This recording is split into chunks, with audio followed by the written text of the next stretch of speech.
اور کہا وَيَا سَمَاءُ أَقْلِعِي، اور اے آسمان تھم جاؤ، یعنی بارش بند کر دو. یہ اللہ نے آسمان کو بھی حکم دیا. وَقِيدَ الْمَاءُ، اور پانی سکھا دیا گیا. یہاں قید کا ہے، پانی سکھا دیا گیا، پانی ختم ہو گیا، پانی سب برابر، اب زمین پر پانی نہیں رہا. وَقُضِيَ الْأَمْرُ، اور معاملہ مکمل کر دیا گیا، مطلب سب کو غرق کر دیا گیا، سب کو ڈبو دیا گیا. جتنے بھی کافر تھے، مشرک تھے، کوئی بچا نہیں. ایک کافر بھی اب دنیا میں نہیں رہا. جیسے آدم علیہ السلام کے وقت کوئی کافر نہیں تھا، ویسے ہی نوح علیہ السلام کی قوم پر جب عذاب آیا، کشتی کے علاوہ، کشتی والوں کے علاوہ کوئی بچا ہی نہیں، کائنات میں سب ختم ہو گیا. اس لیے اللہ نے کہا وَقُضِيَ الْأَمْرُ، مکمل ہو گیا، اللہ کا حکم مکمل ہو گیا، مطلب سب کے سب غرق کر دیے گئے. وَاسْتَوَتْ عَلَى الْجُودِ، اور کشتی جا کر جودی نامی ایک پہاڑ جو اونچا پہاڑ تھا، وہ کشتی اس پہاڑ کے پاس جا کر ٹک گئی، وہاں جا کر کنارے لگ گئی. وَقِيلَ بُعْدًا لِلْقَوْمِ الظَّالِمِينَ، وَقِيلَ بُعْدًا لِلْقَوْمِ الظَّالِمِينَ، اور ظالموں سے کہہ دیا گیا کہ ہلاکت ہو، لعنت ہو تم پر، یعنی یہاں تو تم غرق ہوئے ہوئے آخرت میں بھی مرعون رہو. یہ اللہ سبحانہ وتعالیٰ کی طرف سے بات کہہ دی گئی. تو زمین کو اللہ نے کہا، مفسرین کہتے ہیں کہ زمین کو کہا اللہ نے کہ پانی نگل جاؤ. وہ اس لیے اللہ سبحانہ وتعالیٰ نے کہا، جبکہ آگے ہے کہ پانی سکھا دیا گیا، ورڈ استعمال ہونا تھا، لیکن اللہ نے ایسا کہا اس لیے کہا، مفسرین کہتے ہیں کہ اس لیے کہا کہ پانی اپنے اصول کے مطابق زمین پر جذب نہیں ہوا. جیسے ابلائی کہتے ہیں کہ جیسے جانور یا مرغی یا کوئی بھی جب کھانا کھاتا ہے، نوالا کھاتا ہے، تو اس کو نگل جاتا ہے، یعنی منہ پر ہے وہ نگل جاتا ہے، اچانک نگل جاتا، مطلب کہ وہ ختم ہو جاتا ہے، کچھ رہتا نہیں، دھیرے دھیرے کھاتا نہیں، وہ نگل جاتا ہے منہ میں آنے کے بعد. ایسے ہی اللہ نے اصول کے خلاف پانی تو دھیرے دھیرے جذب ہونا چاہیے، لیکن نہیں، پانی کو اللہ نے جیسے زمین پھٹتی ہے اور پانی سمندر چلا جاتا ہے ویسا ہوا. پانی سوکھا نہیں، بلکہ بس حکم دیا، پوری کائنات میں پانی بھرا ہوا، حکم دیا اور ختم ہو گیا، یعنی اندر چلا گیا پانی، ایسا ہوا. اس لیے اللہ سبحانہ وتعالیٰ نے یہ ارض بلعی کا ورڈ استعمال کیا کہ پانی زمین پانی کو نگل جاؤ، مطلب دھیرے دھیرے نہیں، بس دیکھا ابھی پانی ہے، پورا ڈوبا ہوا، بھرا ہوا، اور ابھی سیکنڈوں میں ختم ہے، نہیں ہے.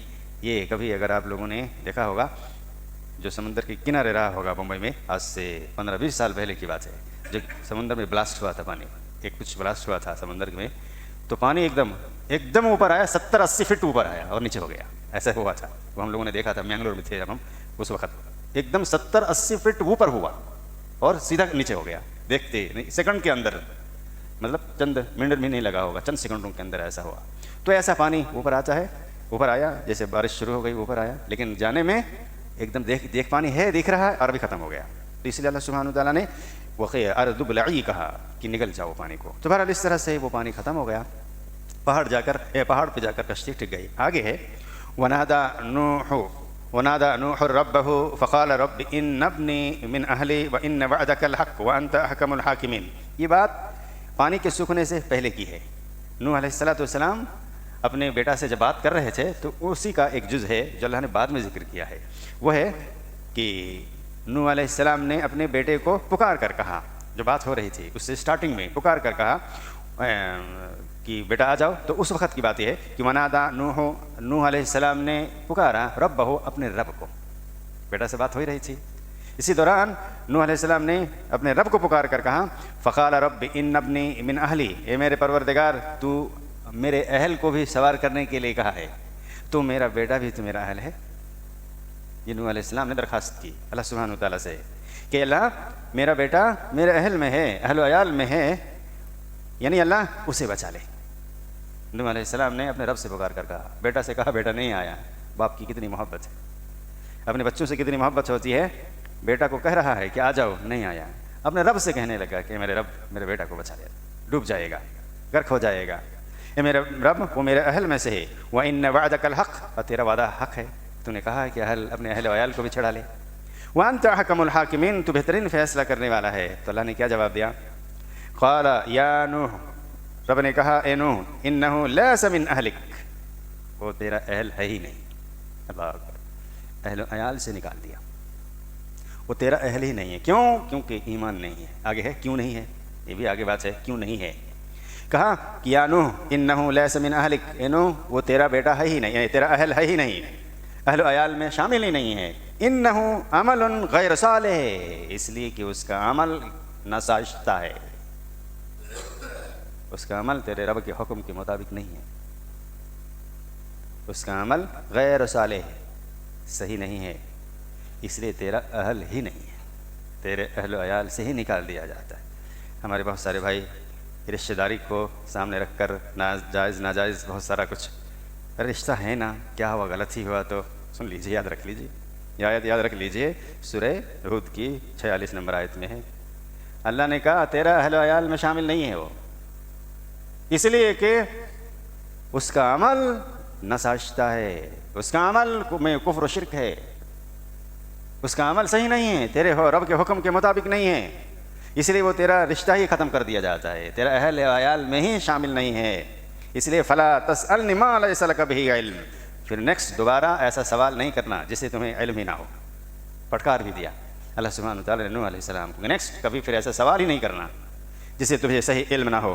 انہو اعدک ان تکون من الجاہلین، میں تمہیں نصیحت کرتا ہوں تاکہ تم جاہلوں سے دور رہو، مطلب اس طرح کا سوال کر کے جاہلوں میں اپنے آپ کو شامل نہ کرو. اللہ، یہ ہے ایمان اور کفر میں فرق، یہ ہے ایمان کفر میں فرق.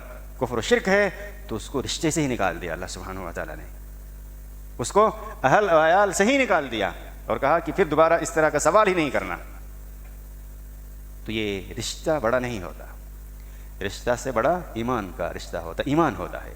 اور ہر نبیوں کا یہی مسئلہ رہا ہے، ہر نبیوں کے سامنے، ہر نبی کے سامنے اس کے خاندانی رشتے سے بڑھ کر ایمان کا جو رشتہ جن لوگوں سے رہا ان کے ساتھ رہنے کے لیے کہا، ان کے ساتھ تعلقات رکھنے کے لیے کہا. اسے رشتہ ایسا ہی نہیں سکتا ہے کہ دین کے سامنے رشتہ بڑا، ایسا نہیں ہے، یہ غلط عقیدہ ہے، غلط سوچ ہے. رشتہ سے بڑھ کر دین ہے، دین کے بعد رشتہ ہے. حالانکہ رشتہ پہلے ہوتا ہے مگر ایسا نہیں، صرف ایک رشتہ اللہ نے باقی رکھا کفر و شرک ہونے کے باوجود، وہ بھی ہر بات ماننے کے لیے نہیں کہا، اس کی خدمت کے لیے کہا، وہ ہے باپ کا رشتہ. ماں باپ کا رشتہ وہ صرف رشتے کی بنیاد پر اس کی خدمت کے لیے خاص طور سے کہا، جیسے اللہ نے کہا ہے کہ چاہے وَإِن جَاهَدَاكَ لِتُشْرِكَ بِي مَا لَيْسَ لَكَ بِهِ عِلْمٌ فَلَا تُطِعْهُمَا، اگر تمہارے ماں باپ کفر و شرک میں تمہیں ابھارے تو وہ بات تو بالکل ماننا ہی نہیں ہے، وہ بات ماننا نہیں. وَصَاحِبْهُمَا فِي الدُّنْيَا مَعْرُوفًا، مگر خدمت کرنا، اس کی ماں باپ کی خدمت کرنی، وہ کافر مشرک کیوں نہ ہو. اس کے علاوہ کسی رشتے کو باقی نہیں، بیٹا کا رشتہ بھی ختم کر دیا اللہ سبحانہ تعالیٰ نے ایک ماں باپ کے علاوہ. اس لیے ہمارا چچیرا بھائی ہے، فلاں ہے، کیا ہوا غلط ہے تو کیا ہوا رشتہ ہے نا، اس لیے وہ تو ان کو تو ایک الگ الگ سے بات کرنے لگ جاتے ہیں. یہ ہرگز نہیں ہے. یا میرا بھائی ہے وہ کہہ رہا ہے نا، میرا چچا ہے وہ کہہ رہا ہے نا، غلط تو ہے تو کیا ہوا رشتہ ہے نا، اس کے غلط میں بھی ساتھ دینا ہوگا. یہ وہی نہیں ہے ہی نہیں، یہ اسلام میں نہیں ہے. اسلام ایمان اور اسلام اللہ اور اللہ کے رسول کی فرما برداری کو مقدم رکھا ہے. اللہ اور اللہ کے رسول کی بات کہتا ہے، اس کے مطابق کہتا ہے تو الحمدللہ، رشتہ ہو یا نہ ہو اس کی بات ماننی ہے، وہ کہنا ہے. اور اگر اللہ اور اللہ کے رسول کی نافرمانی ہو، چاہے رشتہ ہو یا نہ ہو، اس سے کوئی مطلب نہیں، اس کی بات نہیں ماننی ہے. اللہ سبحانہ وتعالیٰ نے سیدھا کہا کہ اس کا عمل ناساشتہ ہے، اس لیے ایسا سوال ہی نہیں کرنا، کفر و شرک ہے، ایسا دوبارہ ایسی درخواست ہی نہیں کرنا. کیوں ایسا کرو گے تو جاہلوں میں تمہارا شمار ہوگا. اس لیے اللہ نے کہا کہ انی اعدک، میں تمہیں نصیحت کرتا ہوں، واضح نصیحت کرتا ہوں، سمجھا رہا ہوں، ان تکون من الجاہلین، کہ تم جاہلوں سے باز رہو. کس بات پر کہا؟ اس بات پر کہ اللہ وہ میرا اہل ہے، وہ میرا بیٹا ہے، اسے بھی بچا لے. اس بات پر اللہ سبحانہ تعالیٰ نے کہا. بہرحال کفر و شرک بہت ہی اللہ کو ناپسند ہے، کفر و شرک بہت ہی زیادہ اس پر اللہ تعالیٰ غضب و غیظ و غضب میں ہوتا ہے. اس لیے کفر و شرک سے ہم لوگوں کو دور رہنا چاہیے، کسی بھی طرح سے کفر و شرک سے بچنا چاہیے.